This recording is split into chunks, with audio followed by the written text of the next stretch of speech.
चलो hello guys, welcome to my channel. फिर से स्वागत है आप सभी का मेरे यूट्यूब चैनल में।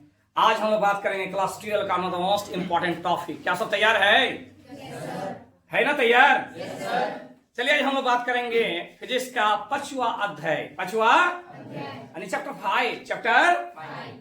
5 हम लोग तैयार शुरू करेंगे, स्टार्ट करेंगे। इसका पूरा कंसेप्ट आपको समझाएंगे। तो सबसे पहले बात करेंगे इस चैप्टर के बारे में। इस चैप्टर का नाम क्या है, क्या आप जानना चाहते हैं? जानना क्या लिखा हुआ है वो पढ़ लो तुम लोग, ठीक है? क्या है सर इस चैप्टर का नाम? क्या है सर आपका? Electromagnetic induction. इलेक्ट्रोमैग्नेटिक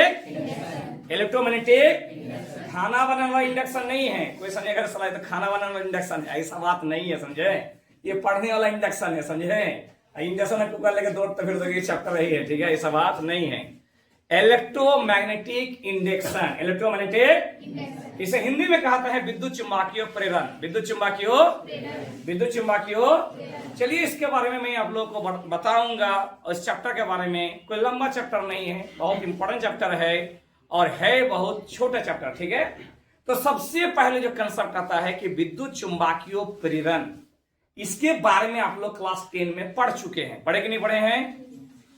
विद्युत चुम्बकीय प्रेरण नहीं पढ़े थे कि परिनालिका का उपयोग करते हैं, उसमें जब करंट बनाया जाता है तो विद्युत चुम्बकीय परिनालिका का क्या होता है, यूज होता है। आज वो एक टॉपिक था, यहाँ पे क्या बन गया सर? ये एक चैप्टर बन गया, ठीक है? तो चलिए चैप्टर स्टार्ट करने से पहले पहला टॉपिक इस चैप्टर का जो है सर आपका, वो क्या है सर आपका? विद्युत चुम्बकीय प्रेरण में पहला हेडिंग हम लोग का चुम्बकीय फ्लक्स। कौन सा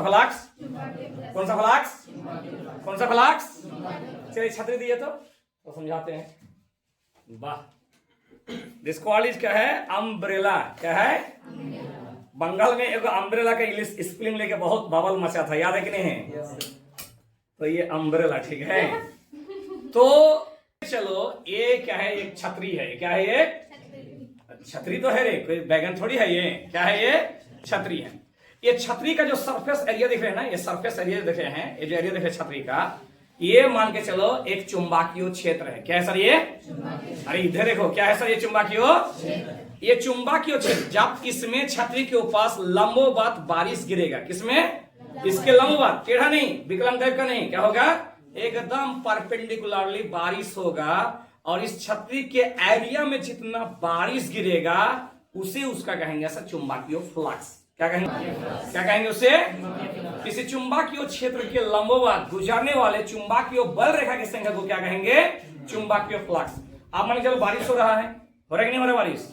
आप बारिश इस छतरी के ऊपर गिर रहे हैं तो चुंबकीय फ्लक्स, बारिश यहां भी गिरेगा, यहां भी गिरेगा, यहां भी गिरेगा।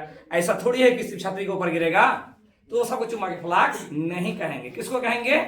जब सतह के ऊपर, जब क्या होगा सर?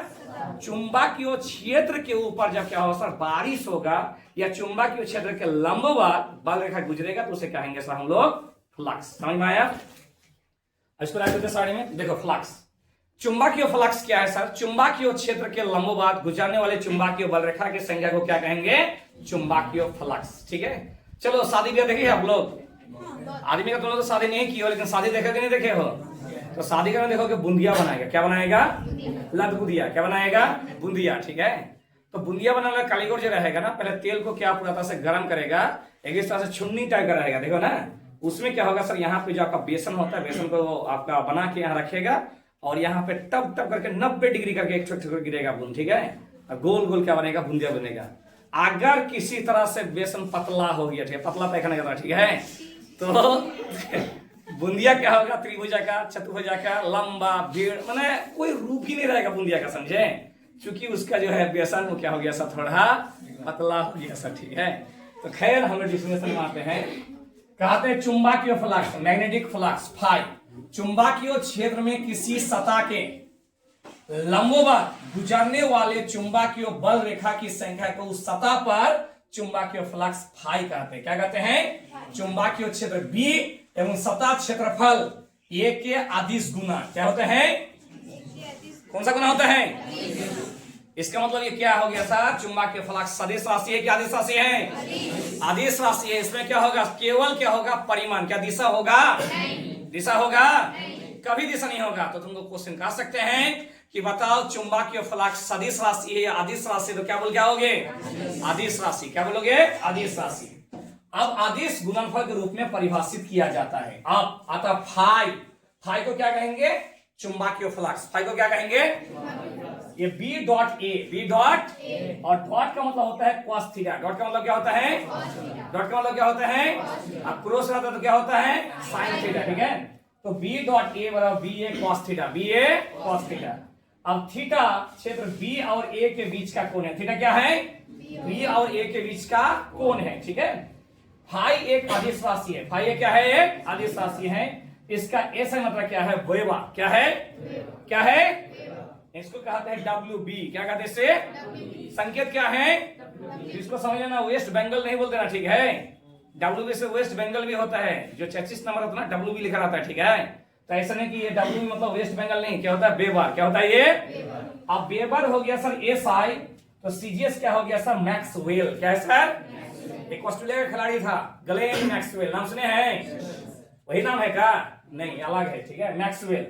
तो एक मैक्सवेल वाला क्या होगा? 10 का पावर -8 वेबर के बराबर होता है। ठीक है, अब केस 1 थीटा का मान क्या होगा सर? 0 जब होगा, एंगल क्या होगा सर? 0 होगा, तो ये क्या देगा? मैक्सिमम। ये क्या देगा? ये क्या देगा? लेकिन थीटा जब 90 डिग्री का होगा तो क्या होगा सर? फ्लक्स होगा? नहीं होगा। चुंबकीय क्षेत्र लंबवत गिरेगा, एंगल लंबवत नहीं गिरेगा। बस समझ में आ रहे कि नहीं आ रहे हैं? और यहाँ पे जब थीटा 180 डिग्री तो क्या होगा सर? ये cos 180 डिग्री मान होता है -1, तो क्या होगा? -ba। ये दे देगा सब मिनिमम, ये देगा मैक्सिमम, ये देगा सबका मिनिमम। चलिए अगला टॉपिक में हम लोग बात करते हैं। चलिए आगे हम लोग बात करते हैं टॉपिक नंबर 2। कैसा आपका टॉपिक 2? पिछले जो टॉपिक बताए थे हम लोग सर, वो क्या था सबका? चुंबकीय फ्लक्स। चुंबकीय याद है? चुंबकीय फ्लक्स क्या कहते हैं? चुंबकीय क्षेत्र के लंबवत गुजरने वाले चुंबकीय बल रेखा की संख्या को क्या कहते हैं? चुंबकीय फ्लक्स। चुंबकीय फ्लक्स क्या है? सदिश राशि है क्या अदिश राशि है? और मैक्सिमम कितना में होता है? 0 डिग्री। मैक्सिमम कितना होता है? और मिनिमम कितने में होता है सर? 180 डिग्री में होता है। ठीक है, अगला जो वीडियो है सर हम लोग का, अगला जो टॉपिक है वो है चुंबकीय फ्लक्स घनत्व। क्या है सर बताओ? चुंबकीय फ्लक्स घनत्व। घनत्व मतलब क्या होता है? डेंसिटी। घनत्व मतलब क्या होता है? घनत्व मतलब क्या होता है? मान के चलो बारिश जब हो रहा है सर, बारिश हल्का हो रहा है, मतलब डेंसिटी कम होगा, तो क्या होगा? अलग दूर दूर गिरेगा। बारिश क्या होगा सर? दूर दूर गिरेगा। लेकिन कभी कभी देखोगे कि आधा घंटा ही बारिश होता है, लेकिन सबको क्या हो सर? आपका पूरा तरह से एकदम फ्लड कर देता है। मतलब उस पानी का डेंसिटी क्या होता है? बहुत तेज होता है, यानी प्रत्येक जो जगह होता है उसमें ज्यादा गिरता है। ठीक है, तो इसी प्रकार से आपका चुंबकीय फ्लक्स घनत्व डेंसिटी, ठीक है, कहते हैं प्रति एकांक क्षेत्रफल पर क्षेत्र के लंबवत चुंबकीय फ्लक्स को चुंबकीय फ्लक्स घनत्व कहते हैं। बहुत साधारण सा बात है। जैसे एक छाता है, उस छाता के ऊपर मान के चलो 20 बूंदे गिरा। कितना गिरा सर? 20 बूंदा, तो उसका डेंसिटी कम होगा। उस छाता के ऊपर क्या होगा सर? 100 बूंद गिरा, तो उसका डेंसिटी क्या होगा सर? ज्यादा होगा। होगा कि नहीं होगा? तो जिसमें क्या होगा? 20 बूंद गिरने से क्या होगा? उसका डेंसिटी कम होगा, और 100 या 80 बूंद गिरेगा तो उसका डेंसिटी क्या होगा सर? ऑटोमेटिकली ज्यादा होगा। ठीक है, तो वही चीज कहते हैं प्रति एकांक क्षेत्रफल। प्रति एकांक क्षेत्रफल पर क्षेत्र के लंबवत चुंबकीय फ्लक्स को चुंबकीय फ्लक्स घनत्व या चुंबकीय प्रेरण कहा जाता है।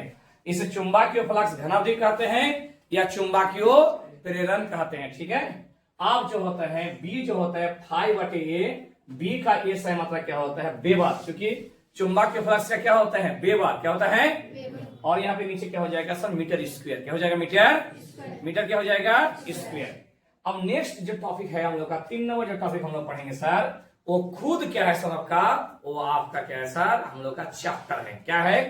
विद्युत चुंबकीय प्रेरण। विद्युत चुंबकीय, क्योंकि हम लोग का ये चैप्टर भी है और ये क्वेश्चन भी है कि विद्युत चुंबकीय प्रेरण क्या है। ठीक है, तो इलेक्ट्रोमैग्नेटिक इंडक्शन। इलेक्ट्रोमैग्नेटिक इंडक्शन कहते हैं परिवर्ती, जहां पे चुंबकीय क्षेत्र बदलते हैं। जहां पे चुंबकीय क्षेत्र, जहां पे जिस जगह में चुंबकीय क्षेत्र क्या होता है? बदलते रहते हैं, उसको कहते हैं परिवर्ती। उसे क्या कहेंगे? तो परिवर्ती चुंबकीय क्षेत्र की सहायता से, परिवर्ती चुंबकीय क्षेत्र की सहायता से विद्युतीय क्षेत्र के उत्पन्न होने की घटना को क्या कहेंगे सर? विद्युत चुंबकीय प्रेरण। विद्युत चुंबकीय, यानी जहां पे चुंबकीय क्षेत्र बदलते हैं उसका मैंने यूज किया, उसका मैंने उपयोग किया, और उसका उपयोग करते हुए मैंने क्या बना दिया? सब विद्युतीय क्षेत्र बना दिया, तो तो उसे हम लोग क्या कहेंगे सर, विद्युत चुंबकीय प्रेरण। विद्युत चुंबकीय, तो तुम अगर पूछेगा तुमको कि विद्युत चुंबकीय प्रेरण क्या है, तो प्रतिवर्ती चुंबकीय क्षेत्र की सहायता से विद्युतीय क्षेत्र उत्पन्न करने के जो घटना होते हैं, उस घटना को हम लोग क्या कहेंगे सर, विद्युत चुंबकीय प्रेरण। यहां तक स्क्रीनशॉट ले लो। चलिए आगे बढ़ते हैं। चलिए इस चैप्टर का सबसे इंपॉर्टेंट क्वेश्चन अब स्टार्ट होने जा रहा है। उस क्वेश्चन का नाम क्या है सर, फ्राइडे का नियम। किसका नियम सर आपका? मान के चलो ऐसा कोई साल नहीं गया है जैक बोर्ड में जो कभी लेंज का नियम या फ्राइडे का नियम नहीं पूछा है। या तो लेंज का नियम पूछेगा या तो माइकल फ्राइडे का नियम। ये फ्राइडे जो था, ये साइंटिस्ट बहुत ही क्या हो सर आपका मूल्यवान था। विश्वास नहीं करोगे, इसके पास 10 क्लास का डिग्री नहीं है, ना ही 12 क्लास का डिग्री है, ना ही एमएससी का, ना ही बीएड का है, कि कोई डिग्री नहीं है। ये जब छोटा था तो इसका माई, इसका पिताजी मर गया। इसका मम्मी जो होता था दूसरे घर में क्या होता खाना बना के इसको पढ़ाते थे। लेकिन ज्यादा नहीं, 6 या 7 या 8 तक पढ़ाई करने के बाद ये पढ़ाई छोड़ दिया, नहीं आर्थिक तंगी कारण से पढ़ा नहीं पाए थे। लेकिन ये उस एरिया का सबसे बड़ा जो आपका इलेक्ट्रिक दुकान था, उस दुकान में वो काम करता था। तो इलेक्ट्रिक सामान, बल्ब को, मोटर को जोड़ना खोलना इसका पेशा था। धीरे धीरे ऐसा आते आते एक टाइम ऐसा हुआ कि सदियों का महान साइंटिस्ट बन गया। और जब वो साइंटिस्ट बन गया तो उसे डिग्री देने की कोशिश किया कि आप डिग्री ले लीजिए, तो डिग्री लेने में क्या होता मना कर दिया। ऐसा साइंटिस्ट का नाम क्या है, माइकल फ्राइडे। अगर आज माइकल फ्राइडे नहीं होता तो मोटर जो शब्द देख रहे हो ना, मोटर जो शब्द देख रहे हो ना तुम ना, मोटर का खोज ही नहीं होता। आज चाहे पंखा का बात करो, चाहे वॉशिंग मशीन का बात करो, चाहे कूलर का बात करो, या कोई भी चीज बात करो जिससे मोटर से चलता है, मोटर का कंसेप्ट देने वाला, मोटर का थ्योरी देने वाला एक ही साइंटिस्ट है, वो कैसा, माइकल फ्राइडे। तो आइए देखते हैं माइकल फ्राइडे का कितना इंपॉर्टेंट टॉपिक है। क्या कहते हैं इसको? कहते हैं जब कभी किसी कुंडली या चालक से जुड़े, जब कभी किसी कुंडली या चालक से जुड़े चुंबकीय फ्लक्स, जब कभी किसी कुंडली या चालक से जुड़े चुंबकीय फ्लक्स समय के सापेक्ष में परिवर्तन होता है। किसका सापेक्ष? समय के सापेक्ष में परिवर्तन होता है, तो उससे विद्युत वाहक बल प्रेरित होते हैं एवं इस धारा को क्या होते हैं, प्रेरित धारा कहते हैं। सर समझ में नहीं है सर। अच्छा तुम लोग कभी खेत में पानी दिए हो मशीन के माध्यम से, तो मशीन जब तक चलेगा तब तक ही पानी निकलेगा।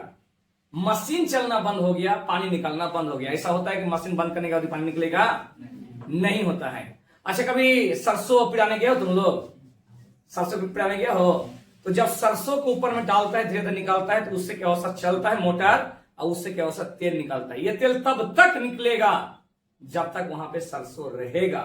सरसों खत्म, तेल भी क्या हो गया सर, खत्म। तो वही कहते हैं माइकल फ्राइडे एक नहीं बल्कि कितना नियम दिया है, 2 नियम दिया है कि जब कभी किसी कुंडली या चालक से जुड़े चुंबकीय फ्लक्स समय के सापेक्ष परिवर्तन होता है, किसके सापेक्ष? समय के सापेक्ष परिवर्तन होता है, तो उससे विद्युत वाहक बल, इलेक्ट्रोमोटिव फोर्स, इंग्लिश में से क्या कहते हैं, इलेक्ट्रोमोटिव फोर्स प्रेरित होता है एवं प्रेरित धारा प्रवाहित होता है, जो उतने ही देर तक टिकती है, जो उतने ही देर तक टिकती है जब तक चुंबकीय फ्लक्स में परिवर्तन होते रहता है। यानी जब तक चुंबकीय फ्लक्स में परिवर्तन होगा तब तक विद्युत वाहक बल निकलेगा। चुंबकीय फ्लक्स में परिवर्तन होना बंद हो गया, विद्युत वाहक बल निकलना बंद हो गया। समझ में आया? ये उसका पहला नियम है। दूसरा नियम कहते हैं प्रेरित विद्युत वाहक बल का परिमाण, प्रेरित विद्युत वाहक बल परिमाण कुंडली में जुड़े चुंबकीय फ्लक्स फाई के परिवर्तन के ऋणात्मक के बराबर होते हैं। यानी उसमें जो फ्लक्स में जो परिवर्तन होगा समय के सापेक्ष, वो क्या होगा सब, विद्युत वाहक बल के ऋणात्मक होगा। क्या होगा सबका? माइनस में होगा। किसमें होगा?